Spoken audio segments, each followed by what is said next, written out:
Class 9th की science की class के अंतर्गत हमारी जो चर्चा चल रही है ग्रेविटेशन के अंदर है। इसके अंदर हम चर्चा कर रहे हैं वे फैक्टर्स जो कि एक्सेलेरेशन ड्यू टू ग्रेविटी को इफेक्ट करते हैं। पिछले वीडियो में हमने चर्चा की थी हाइट के साथ कैसे acceleration due to gravity decrease होती है। इस वीडियो में हम चर्चा करेंगे कि डेप्थ के साथ एक्सेलेरेशन ड्यू टू ग्रेविटी कैसे चेंज होती है। तो देखिए, पहले हम ये अर्थ ले लेते हैं। इसका सेंटर O है और ये R है। फिर यहाँ पे शुरू में ऑब्जेक्ट यहाँ M है और इसका मास M है। अब ये ऑब्जेक्ट को यहाँ लाया गया यहाँ पर, तो अब इसके लिए जो अर्थ होगी ये इतनी हो जाएगी। अर्थ छोटी हो जाएगी क्योंकि ऑब्जेक्ट यहाँ आ गया है और ये h डेप्थ तक लाया गया है। तो radius of earth equal to R, depth equal to h,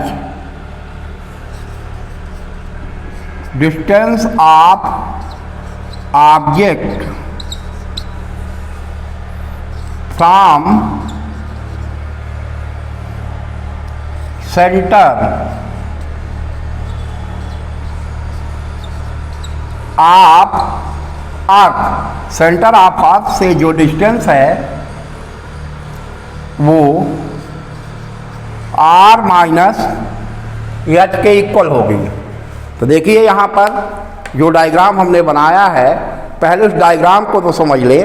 यहाँ अर्थ लिया है हमने, अर्थ का रेडियस हमने कैपिटल R माना है। तो उस समय जब ऑब्जेक्ट को हम रखेंगे, वास्तव में पॉइंट M शुरू में सरफेस पे रखा हुआ है, तो उसमें जो एक्सेलेरेशन ड्यू टू ग्रेविटी लगेगा वो Gm/r² होगा। लेकिन जब हम गहराई में जाएंगे H, तो G की वैल्यू चेंज होगी। उस समय अर्थ थोड़ा सा छोटी हो जाएगी उसके लिए, क्योंकि सरफेस उस समय H हाइट पे, H गहराई पे जब जाएगा ऑब्जेक्ट मास M, तो वो काउंट में लिया जाएगा, बाहर वाली अर्थ काउंट में नहीं आएगी। तो अब ऐसी स्थिति में हम भी निकालते हैं। तो सबसे पहले at surface of earth, earth के सरफेस पे हम देखते हैं at surface of earth G equal to Gm/r², number 1। But M equal to volume into density होता है। तो अर्थ का जो वॉल्यूम होगा स्फेरिकल है 4/3 πr³ होगा और डेंसिटी D ले लेते हैं। डेंसिटी क्या ले लेंगे? D। तो जब डेंसिटी D ले लेंगे यहाँ पर, तो इस कंडीशन में G इक्वल टू हो जाएगा G into 4/3 πr³ into D into R²। तो G इक्वल टू आ जाएगा 4/3 G 4/3 जी, और आर स्क्वायर आर क्यूब से कैंसिल हो जाएगा तो यहाँ बचेगा पाई आर डी। ये इक्वेशन सेकंड है। आगे हम बढ़ें उससे पहले यहीं पे प्रॉम्प्ट क्वेश्चन पूछ लेते हैं। अभी इस वीडियो में जब जो हमने एक्सेलरेशन ड्यू टू ग्रेविटी निकाली है वो किस पॉइंट पे निकाली है, किस पॉइंट पे हमने एक्सेलरेशन ड्यू टू ग्रेविटी को लिया है। पहला, at surface of earth, second at height h, third at depth h, fourth none of the above. तो इनमें से जो करेक्ट ऑप्शन होगा आप प्रॉम्प्ट में जाएंगे, उस पर क्लिक करेंगे और सही आंसर को सबमिट करेंगे। ध्यान रहे, काफ़ी इम्पॉर्टेंट टॉपिक है, इसलिए इसको देखने में किसी भी तरह की आप लापरवाही ना बरतें, कायदे से समझ लें। ये फार्मूले एग्जाम में आपसे पूछे जा सकते हैं। तो जैसा कि हमने फाइनली निकाला, और मास ऑफ अर्थ जो हमने लिया था वो m लिया था। अब मास किसी भी ऑब्जेक्ट का हो दैट इज इक्वल टू होता है वॉल्यूम इंटू डेंसिटी। वास्तव में जो अर्थ है वो स्फेरिकल है, इसलिए इसका जो वॉल्यूम आएगा वो 4/3 इंटू पाई आर क्यूब होगा। तो वॉल्यूम तो निकाल लिया हमने, 4/3 पाई आर क्यूब वॉल्यूम हो गया, और डेंसिटी से मल्टीप्लाई कर दिया तो हमें मिल गया वास्तव में G इक्वल टू सॉल्व करने कर 4/3 G पाई आर डी। अब क्या करते हैं, हम मान लेते हैं कि जो ऑब्जेक्ट है वो h डेप्थ पे आ गया है। तो अब when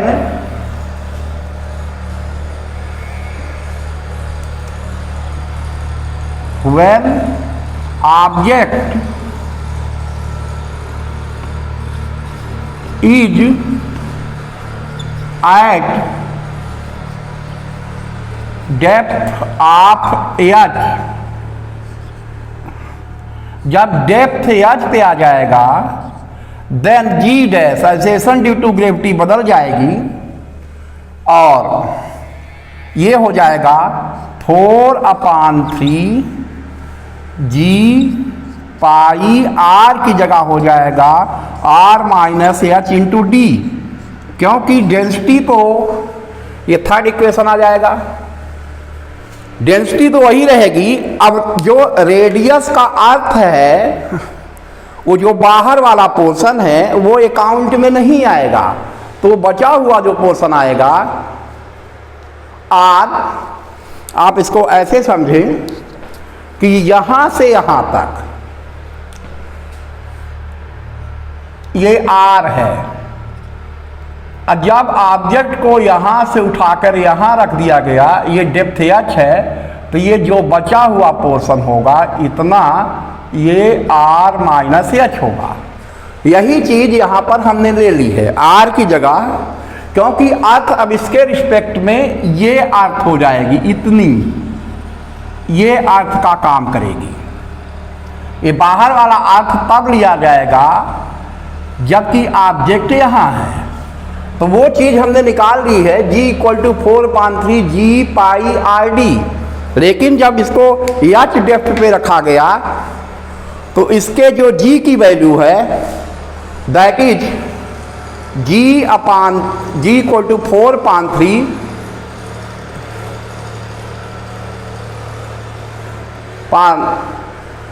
G into 4/3 pi R minus H into D. अब इक्वेशन थर्ड को डिवाइडिंग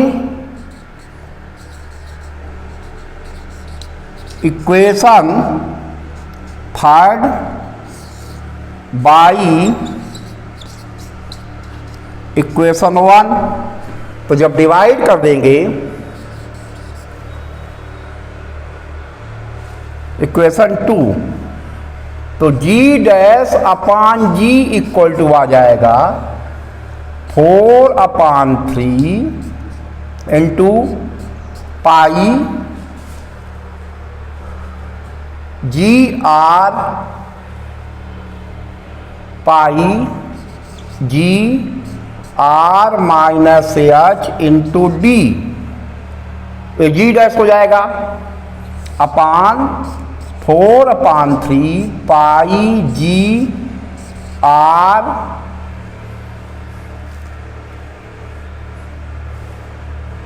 यहाँ कैपिटल जी होगा, ये गलत लिखा हुआ है, पाई इंटू जी, यहाँ भी जी और ये आर डी। 4/3 पाई G R D. Third equation को हमने सेकंड इक्वेशन से डिवाइड कर दिया है। तो आप देखिए कैंसिल क्या हो जाएगा यहाँ पर, 4/3 पाई पाई जी जी डी और डी। तो अब बच जाएगा G dash upon G equal to R minus H upon R. तो G dash equal to G R minus H upon R आ जाएगा। तो G dash equal to R common लेंगे, G R 1 minus H upon R R R cancel हो जाएगा। तो final formula जो हमें मिल जाएगा that is G dash equal to जी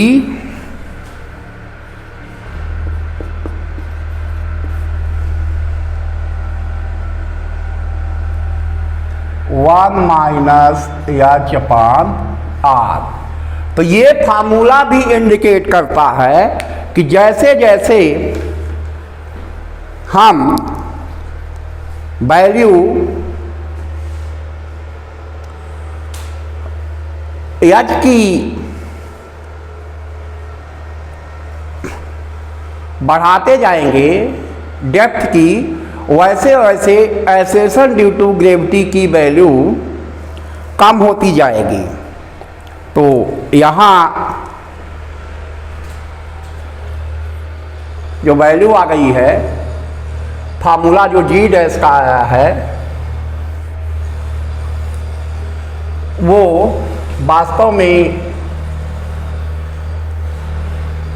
आ गया है जी डैश इक्वल टू, इसको हम लिख लेते हैं, फिर अगले वीडियो में इस पे हम थोड़ी सी चर्चा करेंगे। और इसी पे जैसे यहाँ जी डैश इक्वल टू जी और 1 माइनस एच अपान आर, ये फार्मूला आया है। ये कैसे जी की वैल्यू वेरिएट हो रही है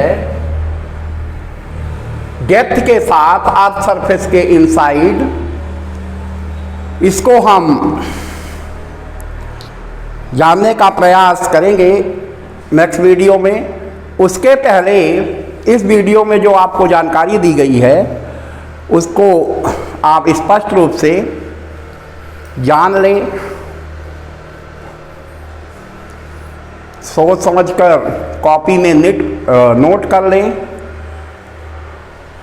और जो सही ऑप्शन है प्रॉम्प्ट का, उसे प्रॉम्प्ट में जाकर 2-3 बार वीडियो देखने के बाद सही ऑप्शन पे क्लिक करें और उसे सबमिट करें। तो अभी इस वीडियो में हमने डेप्थ के साथ value of acceleration due to gravity कैसे चेंज होती है इनसाइड द अर्थ उसके लिए फार्मूला डिराइव किया है। इसके बारे में डिटेल में चर्चा फिर से हम अगले वीडियो में करेंगे। धन्यवाद।